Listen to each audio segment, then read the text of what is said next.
Hey guys, Bill from Competition Cars. Now we're going to go over the engine bay, interior, and trunk of this 1961 Mercedes-Benz 190 SL.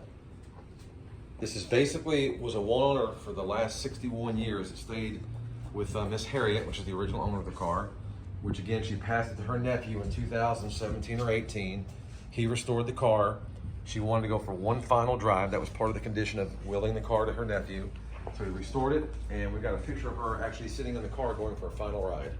And she is still living. She's just very old and she can't really drive anymore. So engine bay is super nice, very clean. Solex carburetors on it. They did a very nice job with this engine bay. Everything looks correct from what I can see. Again, this is not a perfect car. I mean, I say it was restored to a very high level, and then it just picked up some chips and things along the way from the gentleman driving it. And I've got, let's skip over to the trunk real quick. I got about $16,000 or $17,000 worth of receipts.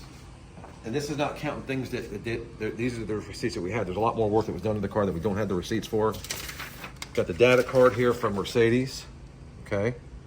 I have very good pictures of these in the auction, pictures of the data card so you can study them. And as the story goes, in 2000, see here, one more to get my dates right. So it was given to the nephew in 17. I think back in, back in 97, Miss Harriet, the original owner, and go ahead and go over the interior while I'm talking about this, she attempted to retitle or wanted to get the car back on the road. It was not on the road for many years. So in 97, for whatever reason, she decided to try to get the car re-registered so it could be driven again. And I guess she had lost the title. It's to the best of our recollection, that's the only thing we think of. So the car was, sold new in Ohio, in Bellefonte, Ohio, at a local Mercedes dealer, and again, stayed in Ohio its entire life up until recently. So when she goes to get a new title, I guess she couldn't find the title, and it was lost. So whatever Ohio did, they assigned it a VIN and gave it a new title.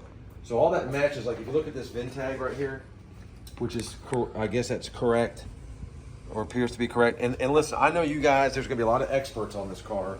So if I misspeak about something, fine, correct me. I'd be happy to learn more about the details on the car. But I'm just telling you what I know and the history of it. And I want you to get a picture of this plate here as well, Christian. Because I know these cars will be gone under with like a microscope when you guys are checking it out, and that's fine. But I'm just telling you what I know, and these are the answers I have for you. But the interior of this car, very, very beautiful interior. The leather smell is very strong. It's got a beautiful smell of leather. The glove box door, I guess it almost feels like I don't think it's magnetized, but it doesn't. You don't need the key to actually open it. Carpets look great. Door cards look great. All the chrome on the interior looks great.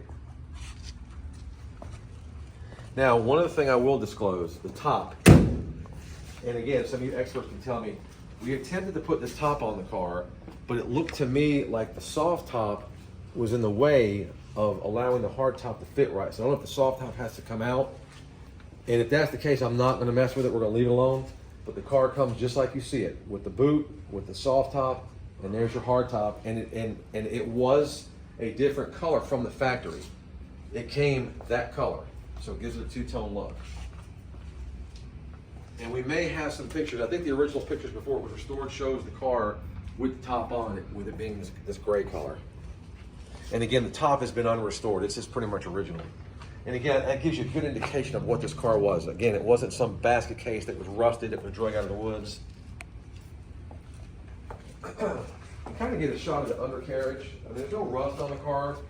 They didn't take the undercarriage to the level that they took the rest of the car to, but it is in good shape. It's clean. It looks good. Yeah, there's a big swing on these cars. I mean, I've seen cars that have brought, $250,000. I've seen some that have brought 200, 190, 150. So they're all over the board, but we have a really nice example of a very original, was original 27,000 mile car that had a very nice, respectable restoration done to the car. I mean, it's not much you'd probably have to do to this car to take it to the next level. Again, the big thing would be just getting some of the little touch-ups, taken care of. But like I said, all the bright work, and I'm in the process now of redoing a 59 model. That's that red, if you look at that red hardtop. But it's not going to be near the car this is. I mean, this car, the original bones on this car were super solid and everything was there. And you know, just the fact that it was the same owner for the 61 years, that's pretty cool story. So we'll wrap this one up and you guys can look for the driving video next. Thanks, guys.